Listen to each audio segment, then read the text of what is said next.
think a lot of times managers look at just the symptom, but a leader is actually looking at the root cause and looking for the actual problem.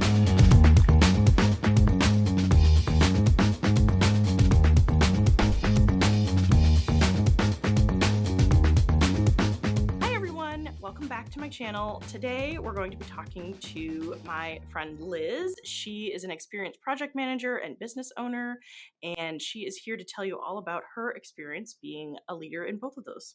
So Liz, why don't we start by you just telling us a little bit about yourself?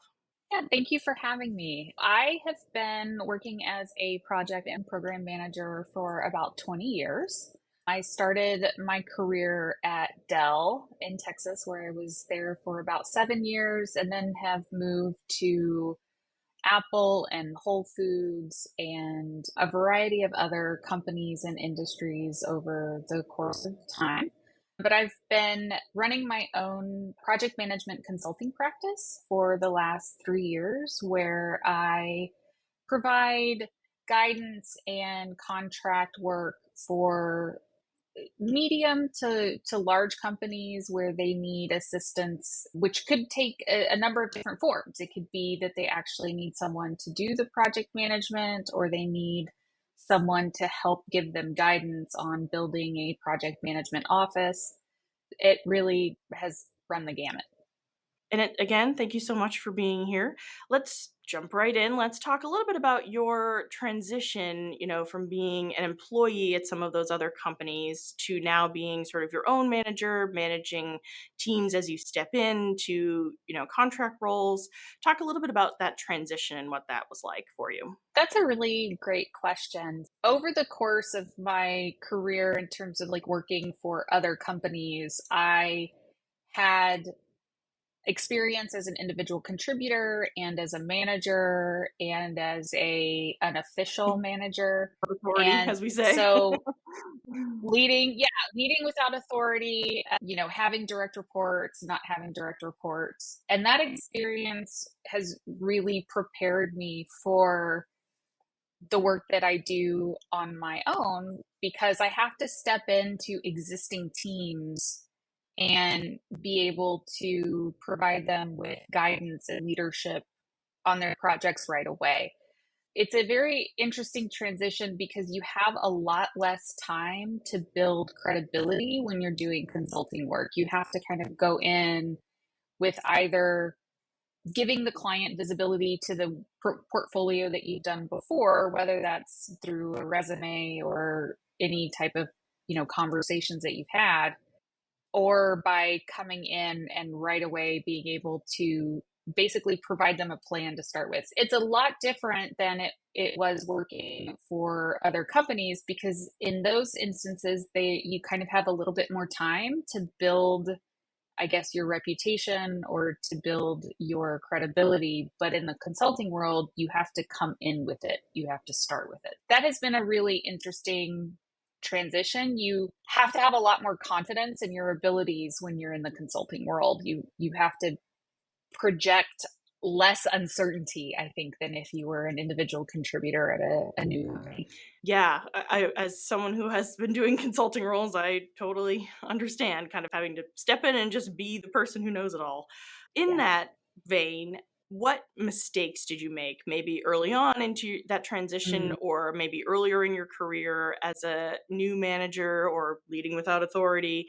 What mistake did you make? And then, what did you learn from it? How did you grow from that? So many mistakes. There, I can think of, I guess, overarching themes of mistakes, right? And one of those was I was always the youngest in my group. If I was hired in with like another group of project managers, I was usually the youngest on the team. That came with a lot of maybe overconfidence in my abilities, right? Just kind of a little ego, right? Like a little too much ego would come from that. And that would lead me to listen less, because I would think, well, I'm at the same level as these folks who have a lot more career than me, and I'm the young and the new and I know better, right? That type of thing. Looking back on it now is incredibly embarrassing. And I'm no longer in that space. I'm no longer the youngest, and in a lot of cases, I'm now the elder of the group. It's a very interesting transition to that. I also think that there's a level of maturity that just comes with age, right? Age and experience, you learn a lot, and it keeps your ego in check because you realize, I think, at least for me, as I've gotten older, I just realize how much I actually don't know.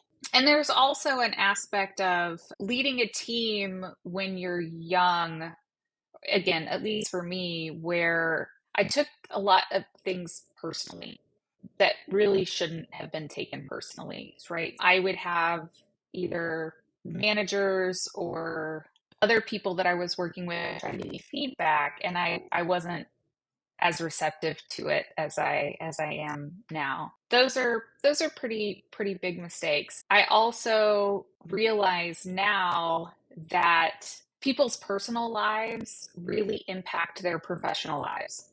And when I was going through some pretty serious issues in my personal life, I did not realize the impact it was having on my professional life. And I had a couple of friends try to tell me that there was like something was going on, and I didn't listen. What that has taught me is you just don't know what's going on with people personally, and to try to be as empathetic and give people the benefit of the doubt as much as possible. Yeah. When I started at Apple, I was the same way, which is where we met. I was the youngest person on the team, so I obviously knew everything, and I didn't need to hear all that Mm-hmm. feedback. And then I went through a similar personal situation, and also was younger and didn't really realize the impact that it had. And so, yes, totally agree with all of that. Thank you so much for sharing that part of your journey. Let's take a step back and talk about kind of leadership as a whole. What are the top 3 Mm-hmm. skills that you think a new leader should really focus on developing when they either want to become a leader or they just stepped into a leadership role for the first time? I think the top skill that a leader needs to have is emotional intelligence, empathy. I think that that's super crucial. I think we're beginning to see some of the generational differences in perceptions of leadership, because I don't want to use the term old school because that's not really what I mean, but old school thought that if you are authoritarian, that you are a leader, right? If you boss people around, if you know, really just harangue your team into their Just work, keep if pushing them you harder. are working, pushing them harder, if you are working 60 hours a week and you're demanding that they work, like all of those things, that's a leadership model of a different Mhm. age.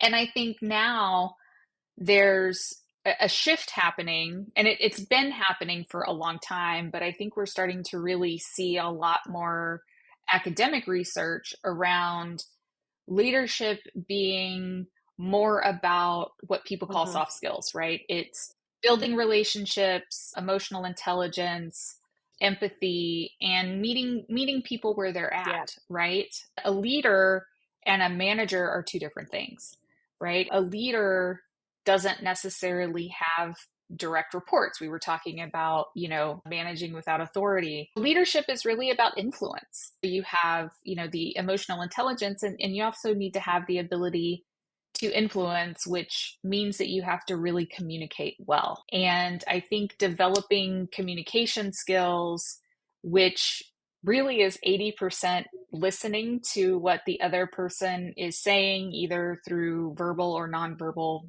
communication, that's really, really critical. Another skill that I feel like I've developed over time that I find very useful is being able to differentiate between the symptom and the Mhm. problem.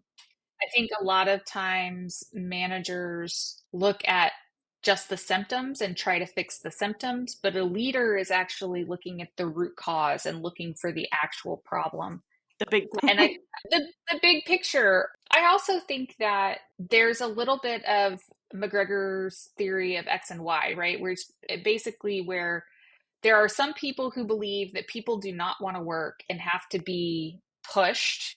And there's another group of leaders that think that people do want to work and they want to do good work. And I tend to fall into that category. I believe that people want to be productive, people want to feel valued. And if you look at your team through that lens, instead of the lens of these people don't want to work, it really changes the way that you engage with Yes, people. for sure.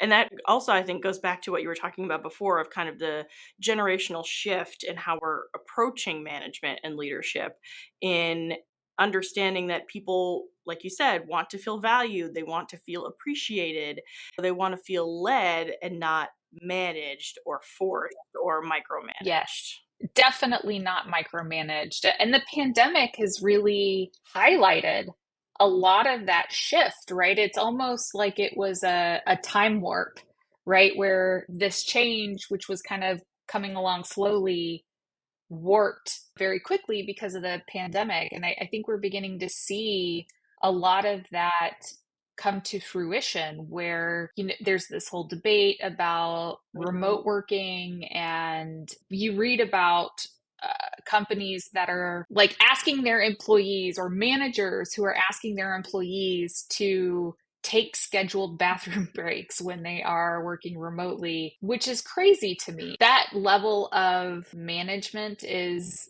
not something that I adhere to, right? My concern is, are you getting your deliverables done well and on time? And in my case, it's, are you meeting the client where they're at? As long as those things are happening, I don't really care where or when, Right. As long as right? the job gets So done, what difference there's does it make? exactly, what difference does it make? And most of us, well, at least let's say, again, using kind of an aged term, but white collar workers, right? We're sitting in front of a computer all day. And I don't need to have my eyes on a team member to feel Mhm. like they're working. I expect kind of the same courtesy. And in the world that I'm in now, where it's me, I am my own manager, right, so to speak. But I still work with a team. I have clients. I have other partners that are helping my clients implement the solutions that they're trying to implement. It's still a team. It's still a team of people. The engagements that I enter into come in with a set of ground rules, right? And those ground rules look like everyone is responsible for their own action items. Everyone is responsible for reading the meeting notes afterwards. Then you let folks do their work. And if you start to see delays or issues, it's more about reaching out to that person one on one and saying, how can I help you? I can see, I know we're struggling. Like, were the instructions not clear? Do you need help? What can I do to support you? And you do really have to build those relationships and help your team understand that you're looking after their best Yeah. interests. And that's And that's kind really of the crucial. whole role of a leader, is to be there to help the team look out, like you said, for their best interests, kind of protect them Hmm. and help guide them, but it's not there to tell them what to do or how. I mean, maybe tell them what to do a little bit, but not, look over their shoulder and how to Sure. do it, and micromanaging. Yes. Yeah. Right. And I think that there's a big difference between providing feedback and micromanaging. Those are two very, very different things. Feedback is a collaborative experience. It should be a collaborative experience. It's, okay, you have given me this deliverable and I think X. What do you think about, and it should be a conversation. It shouldn't just be kind of a Yeah. one-way delivery of criticism. That usually doesn't go over very well. I know that for myself, I don't like to be criticized. I prefer to have someone say, hey, I have a question, right? I have a question about like this approach, or I have a question about Yeah. what you have asked, right? Or I have some thoughts. Like, it really ought to be positioned in that way as opposed to you did that wrong, right? That brings up people's Mhm. defenses, and a leader should really work on the skills, the communication skills, the emotional intelligence to be able to initiate a conversation around feedback that isn't going to immediately bring up people's defenses. And if their defenses do come up, being able to recognize it and reevaluate your approach, right? If I'm not saying that a leader should always be responsible for other team members feeling defensive, but you do have to be able to recognize it and you have to know how to diffuse it. And sometimes that means you need to stop and back up and maybe, let's talk about this later, or let's talk Yeah. about why we're having this Mhm. And conversation. that's one of the things that I really, emphasize to the leaders that I work with and teach is focus on the why. Why is this happening? Why is this person reacting this way? Why are we doing the work that we're doing? If you really focus on coming back Hmm. to the why for all of this, it really puts you in a much better place as opposed to, like you said, getting defensive or, making someone else defensive and helps kind of guide those conversations a little bit better. It really does. And just thinking about my own experience of the way that your personal life can impact your behavior in your professional life, and even that concept of a personal versus professional life, that's I don't think that is Mhm. real anymore. It is just Yep. your life and everything blends together. And so because of my own experience, I feel a little extra sensitive to what people may be going through at home. And I aim to develop rapport and trust with the people that I'm working with, whether that be people that I manage directly or people that I interact with at a Mhm. consultant level, so that ideally they can have a safe space, not to give me all the details of their life because that is certainly not what I'm asking for, but to be able to say, I've had a rough couple of days, you know can I come back to this later? Or I need a mental health day. That's really important to me because I've had my own mental health struggles. Totally fine. Do what you need to do. And it's really about looking at the people that you're working with and Mhm. assuming the best, right? Going in with assuming the best of intentions. When I started at the store before I worked with you in corporate at Apple, that was one of our core values is assume positive intent. Like assume that everyone is doing the Hmm. best that they can with the information they have in the moment. And I think that that is really key to being a good leader is making those assumptions because everyone has their own thing. Everyone has a lot of things going on. Like you said, personal and professional lives, there's really no line anymore. I think assuming that positive intent, assuming that everyone's doing the best that they can, really helps you as a leader come from an empathetic and understanding place as opposed to this, why aren't you doing your job, getting really angry about it and trying to control it and command it. I also think a leader understands that other people's actions do not have to be a reflection Mhm. on you. I think a manager, somebody who, especially someone who wants to micromanage, they're very caught up in other people's performance impacts their perception, Yeah. right? Or the way other people perceive them. And I think a leader is actually able to put some distance there, right? A leader more recognizes that people have Mhm. autonomy and that other people's challenges do not have to be a reflection on your leadership.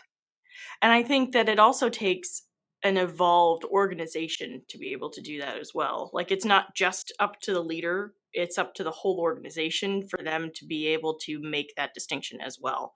So as leaders, we should strive to make those organizations, to create those environments, and help for other leaders or newer leaders coming up to be able to make that distinction and that separation. I think that's a really good point, that there is a difference in being able to live a lot of the values that we've talked about when it's a smaller organization. It's just a lot easier to do that because you aren't hopefully fighting a lot of the Hmm. bureaucracy or politics that can come in with some larger organizations. And in larger organizations, it takes a commitment from the institution to live those values, and that is very, very hard to do. Yeah. The space that I'm working in now over the last year has been primarily supporting small to mid-sized companies with implementations of ERPs or work management systems or whatever it is. And I have found that there's a lot of reward in working in some of these, smaller organizations because they are more apt to want to also build those relationships because their entire business model is based on building Hmm. relationship. It's definitely a different audience, Yeah. I suppose. Yes. I have experienced the same thing in different size organizations. I totally agree. It's a lot easier to steer a smaller ship or change course when the ship is smaller than it is to change course when the ship is giant. Giant. A couple Absolutely. more things to Absolutely. cover before we wrap up. You know, Okay. we talked a little bit about having empathy and understanding and focusing on the person that you're working with as the leader. How would you recommend for new leaders to lead teams through difficult times? Say that the Mm. economy is going poorly and things are not looking good and projects are getting deprioritized. How would a leader approach that with their teams, coach them, help them Mm. to move through difficult times like that? I think honesty and transparency are Mhm. crucial when an organization is going through a tough time. Business runs in cycles. Very rarely will it be kind of a constant upward trajectory. It's really going to be more peaks and valleys over time. And leaders having enough respect to be honest with their teams about this is what's going on. This is some of the decisions that are being considered. What do you Mhm. think? Right? And it really Yeah. engaging the team in the problem solving is really crucial because you teams respond better if they are part of the solution than if they're having the solution imposed upon them. There are numerous examples of companies engaging their teams in some of the decision making, and you find a lot of creative solutions, right? And I think a lot of it is humility, right? The leader needs to have Mhm. enough humility to say, I am not going to have all of the good ideas, right? You need to have people on your team that have varying backgrounds, varying experiences, helping you look for numerous solutions. And I think that new leaders often feel that they have to have all of the Mm. answers, and they don't, right? They need to have the ability, and it comes back to that confidence and the communication skills. Confidence isn't always having the right answers. Sometimes confidence is being able to say, I don't know, Yep. and being okay with it, like just having the ability to say, I don't know, let's talk about it, like tell me Yeah. what you think, and really engaging their teams in that way. It could also mean that there are some tough conversations ahead. When there are downturns or tough times, you need to be able to have hard conversations, whether it's with your team or with your client, and have the ability to say Mhm. no. And sometimes no is the right answer. Oftentimes, no is the right answer too, I would say. Yes, yes, yes. So I think that would be my best guidance. But just coming from my experience and working in larger organizations, often when there are hard times, that means that there are Mhm. headcount reductions that are coming. In an ideal world, a leader has helped guide their team into a position where they have such valuable skills and experiences that they're a little insulated from headcount reductions. But that's not Yeah. always possible. Sometimes leaders have to have those hard conversations of there are headcount reductions coming. This is what is being considered, and being very transparent about what the process is going to look like, if there's going to be any Mhm. post support, what the timeline is, because you really don't want to surprise your team. You don't want to surprise your team, as we saw a lot during the pandemic, of bringing people into Zoom calls and saying, oh, by the way, you guys are all laid off. That is not leadership. That is not leadership. That is something else. The opposite of leadership, I would say. Yes. Yeah. Yes. All right. Well, finally, what is the one, I mean, we've covered a lot of gold nuggets today.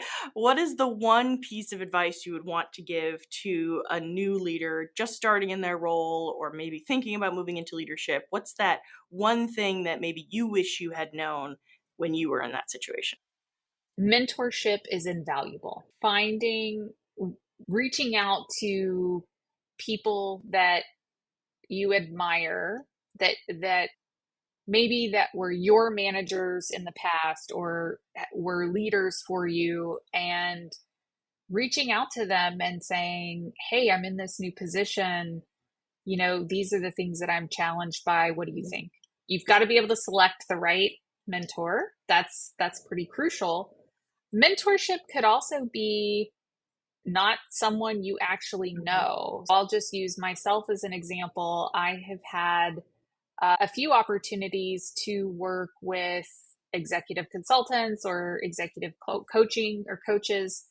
And those have been fabulous experiences because, again, you are leaning on someone and acknowledging that you don't have all the answers. I think that for new leaders, mentorship is really crucial. You really want to have someone that you can bounce ideas off of, and you want to be pretty selective about who you choose to be a mentor to you. And kind of going back to that idea around leadership, if you are reaching out to someone who's very top down, then you may not get the results that you're Mhm. looking for if you are dealing with a team that is not of that generation. You do have to have a certain level of Mhm. discernment in Mhm. who you choose to be your mentor. And I will say, I wish I had taken more advantage of the people who could have been mentors for me when I was starting out. Mm-hmm. I wish that was something that I had realized would be helpful and didn't, like you said earlier, have that I'm the youngest in this team, so I must be great and I know everything, have that attitude Exactly. where I didn't Yeah. need help, and I feel like a lot of young people feel that way, so I can understand. But yeah, I wish I had been more proactive about asking for mentorship from people. I agree. I agree. That's a skill Mhm. in of itself, right? Of being able to ask for help, being able to ask for mentorship. I feel the same way. I wish I had taken more advantage when I was younger of the opportunities to get mentorship. And mentorship doesn't necessarily always have to be like this extended relationship. Sometimes mentorship is situational, and just recognizing that that's okay too. I think that would have been, I would like to be able to go back and give myself that advice. Like, go back and say, hey, that person right there that, is your manager and is really awesome and you really appreciate, like, ask them questions. Yes, exactly. Well, Liz, thank you so much for joining me today. If Thank you for having me. I'm so glad we could have this time to catch up. If people want to reach out to you, how should they do that? Absolutely. People can reach out at alvarez.consulting. That's the web address, or Liz at alvarez.consulting. And they can get a hold of me at either way. Great. Thank you so much again, and have a good rest of your day. Thanks so much.